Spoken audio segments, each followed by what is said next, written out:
Je traite ici la dernière question de cette série numéro 1.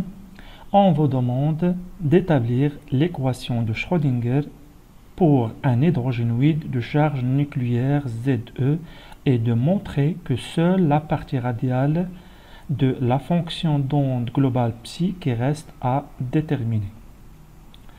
Bien, ici, on cherche à déterminer l'expression globale de la fonction d'onde psi de r, θ et phi, qui s'écrit sous la forme de r de r, qui représente la partie radiale, multiplié par y θ phi, et qui représente la partie angulaire. Dans les questions précédentes, on a vu comment peut-on déterminer les fonctions t de phi puis s de θ, et par conséquent la partie angulaire y θ phi. Il nous reste alors à déterminer la partie radiale r de r. Pour cela, nous allons considérer l'équation de Schrödinger associée à un hydrogénoïde. Je vous rappelle qu'un hydrogénoïde est une espèce constituée d'un seul électron qui gravite autour du noyau de charge plus Ze. C'est le cas par exemple de H, He+, etc. L'expression de l'hamiltonien pour ce système est donnée par la relation suivante.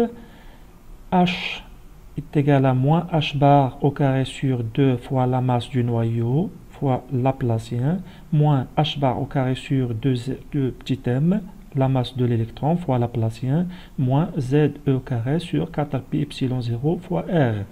Il s'écrit alors sous la forme de la somme de l'énergie cinétique du noyau et de l'électron, plus l'énergie potentielle qui représente l'interaction entre le noyau et l'électron.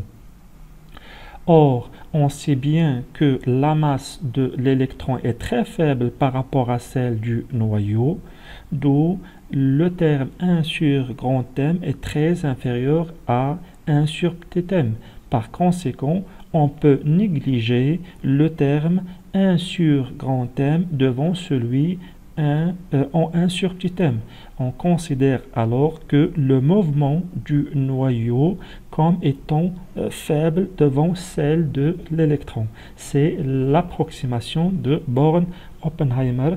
Donc, il reste dans l'expression finale de l'hamiltonien moins h bar carré sur 2 fois m Laplacien et qui représente l'énergie cinétique de l'électron moins l'énergie potentielle ou l'interaction entre noyau et électron.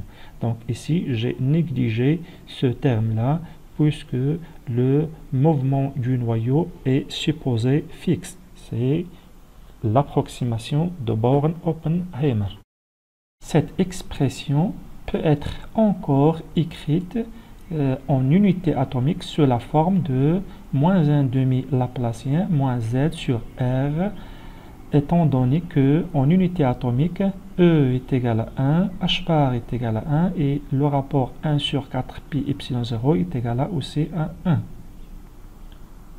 Alors, avant de chercher l'équation qui donne la partie radiale R de R, je vais remplacer delta ou le Laplacien par son expression.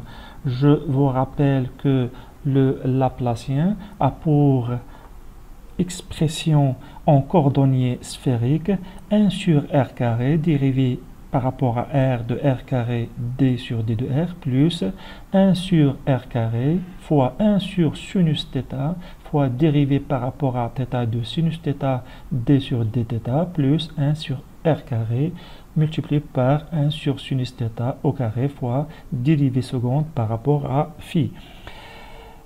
Cette expression peut être écrite aussi sous la forme simplifiée 1 sur R carré dérivé par rapport à R de R carré D sur D de R moins 1 sur R carré L carré sur h bar au carré. Donc là, j'ai remplacé ce produit-là par le L carré, étant donné que l'expression de L carré est moins h bar au carré fois ce produit-là, selon bien sûr les données des questions précédentes.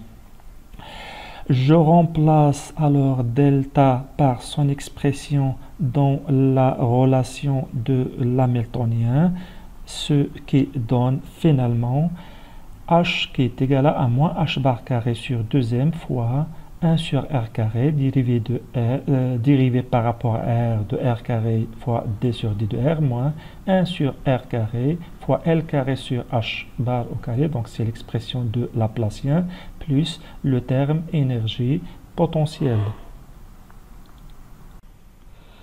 La question donc est d'établir l'équation de Schrödinger associée à l'hydrogénoïde. Cette équation est donnée par h psi qui est égal à E psi avec h c'est l'opérateur hamiltonien, psi c'est la fonction propre de h et E l'énergie ou la valeur propre associée à h. Je note ici que cette équation peut avérer être facilement intégrable pour ce type de système, c'est-à-dire pour un hydrogénoïde, alors que pour un atome polyélectronique, par exemple, la résolution devient très très difficile, voire même impossible. Donc, par la suite, je vais développer cette équation afin de trouver l'équation différentielle qui me donne la partie radiale R de R demandée. Donc, premièrement, je vais remplacer H et Psi par leurs expressions dans cette équation-là, ce qui me donne cette première équation. Ensuite, je vais développer ce produit-là et j'obtiens la deuxième équation suivante. Ici, comme vous voyez, dans ce premier terme-là, je dérive par rapport à R. Or, Y ne dépend que de θ et phi. Donc, je vais faire sortir le Y et je laisse le R. Dans le second terme, ici, j'ai l'opérateur L carré qui agit uniquement sur Y. Étant donné que L carré ne dépend que de θ et phi, alors R dépend uniquement de R. Donc, je vais faire sortir dans ce cas-là la fonction R et je laisse Y. Le troisième terme, ou bien le reste, c'est un produit. Donc, par la suite, et d'après ce qui précède, précisément la question petit h, nous savons que L carré appliqué à Y donne petit l fois L plus 1 fois h bar carré fois Y. Donc, je vais remplacer L carré Y par ce résultat dans cette équation-là, ce qui me donne cette équation finale. Dans la suite, je vais simplifier par y θ phi, ce qui donne l'équation suivante que je peux l'écrire sous cette forme-là et qui est une équation différentielle en R de R dont la résolution permet de donner l'expression de cette fonction et par conséquent l'expression globale de psi r θ phi étant donné que la partie angulaire y θ phi est déjà déterminée.